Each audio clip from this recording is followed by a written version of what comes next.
Meanwhile, we must turn our attention to your personal finances, because on the front pages of many of your papers, inflation, 10.1%. You can't make it up what's going on. It's really interesting. The comments by Lord Rose. So he's now the chairman of ASDA, but has been chairman of pretty much everything. He said, it's taken a long time for this government to see the train coming through the tunnel. I couldn't agree with him more. I've been talking about it to you, for months now. The cost of living crisis is here. It is significant. It is affecting you, and the government seemingly doing nothing about it. Anyway, it's not for me to froth. It's for Dr. Roger Gewolb. He's CEO of Fair Money, personal finance and credit expert. Joins me now, the good doctor. Good morning to you. Good morning, James. So it's me having a froth there, but I only did that because I've been looking at some of the things that you sent me as the things that you want to talk about, and it's almost as if I need a psychiatric's chair.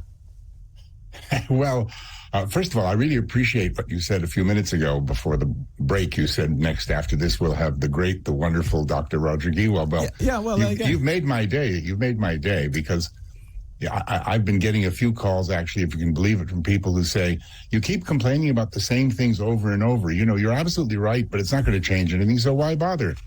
But, you know, if we don't speak out, as you've just done, nothing's going to happen. Nothing's going to change. Okay, well, now let's focus on something that you want to have a reality check. According to this, you say that you've lost the plot. Why are you losing the plot? Well, because the two candidates for prime minister have done so many U-turns so frequently that I'm just lost. I don't know what's happening next. So which one is? Because people keep saying to me, "Which one are you backing?" It's just like I'm not sure I back either of them. I think they're both fairly weak. I don't think either of them is the best prime minister that we could have, but time will tell. I think I've decided to focus on just one of them, because if I keep listening to what they're each saying and each saying about each other, I get really confused and stressed and start frothing. So I'm going to concentrate on one. And which one am I going to concentrate on? Well, James, I learned a long time ago, that you never go wrong if you follow the money, right? And the money is saying it's Liz. The money is saying it's Liz. We knew that, but I wanted to look at it more deeply.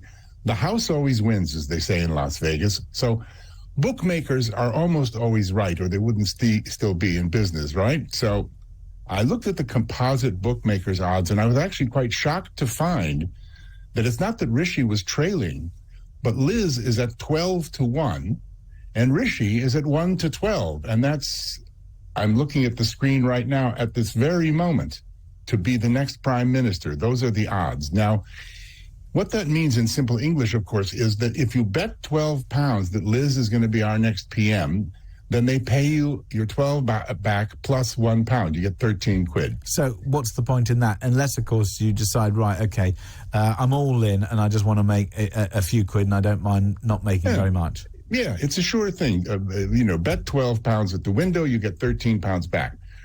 But Rishi, if you put the same £12 down with the same person at the same counter, and Rishi manages to become the prime minister, you get £145 back. What in the world is that telling us? I mean, it doesn't look like he has a chance. And well, I don't think he has. I think he must know that he hasn't got a chance either. Yeah, the Times newspaper keeps batting for him for some reason. For example, here, economists question credibility of trust plan to cut taxes. I'm not surprised that they're doing that. I mean, the thing is that Liz Truss's plan to cut tax is actually, in my view, cutting the wrong ones. What she should be doing is she should be saying the tax system is not fit for purpose. We still need to raise significant sums from you people. We need to raise a lot from the middle classes, but we also need to raise more from businesses who have been evading and avoiding their tax. And we need to make sure that we help those who need assistance more. So there's lots of things that they could or should do, but she seems to be saying none of it, just saying, oh, I'm just going to cut some tax and get national insurance or whatever. Amen. And if she doesn't do some of those things or something like that, and she does the things that she has mentioned, millions of people are going to lose their homes because of rising interest rates and the way she's handling the cost of living and the menial sums that she's passing back to people. And the rental market, the buy-to-let market, and the rental market is going to disappear, and generation rent, all those young people who can't afford to buy, are not going to be able to rent. It all needs to be sorted. We could rant about this all morning, but let's talk about this, which is a fascinating story about a market that is perhaps behaving unexpectedly well. What is it and why? Michael Burry, the genius, you may remember, who made an absolute fortune 10 years ago during the financial crisis when he bet against the United States housing bubble, has dumped all his interests in companies like Meta, that's Facebook and Instagram, other giant companies, all the usual sort of standard things you'd be invested in. He's put a huge amount of money into a company called Geo, which is a prisons giant. They own prisons all around the world. In fact, this morning I just saw a Geo truck go by. I'd never noticed one before. Now, why in the world? Everybody's talking about this, and the chatter is just getting louder and louder. Why is he putting his money into prison? So, I came up with a theory, and I'm the only person I know who's come up with this ridiculous theory at this time. But I have to tell you that a major news agency, which starts with an R, contacted me last night and said, "What a great story! We're going to look into it. We'll stay in touch."